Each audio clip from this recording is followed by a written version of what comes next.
Simon & Schuster Audio presents Beautiful Criminals, a novel by Eric Tipton and Susanna Rosenblum. Story by Eric Tipton and Matthew Stravitz. Read by Madeleine Maby. Chapter 1.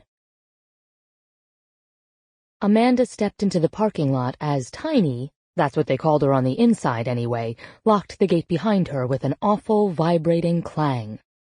Amanda prayed that Tiny would send her off with some words of encouragement, and not some disparaging, crass, sexual innuendo. She wanted to start her new life with confidence in the sisterhood and womankind, but it was 50-50 with Tiny. You never knew what you were going to get.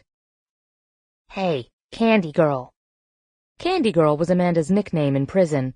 Perhaps because Candy rhymed with Mandy, or because her cellmate Jocelyn started singing that New Edition song in falsetto whenever Amanda walked by. Amanda was apparently Jocelyn's world, and there were other implications that Amanda shuddered to think about. Sometimes they also called her White Collar because of her whiteness, obviously, but also the nature of her crimes. They eventually abbreviated this to just Kala. "Candy Girl," Tiny said again as Amanda turned to look at her. Tiny's entire body fit between two rails of the steel gate. She held up a miniature thumb and said, "You got this, Kala." "Thanks, Tiny." "Good luck.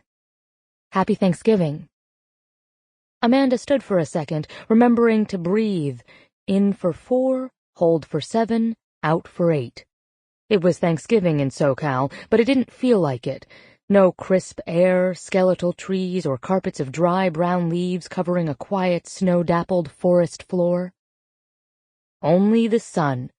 That ubiquitous sun, staining everything, even today's uninspired turkey dinners cooked mostly in the microwave, with a yellowy, piss-colored cheer.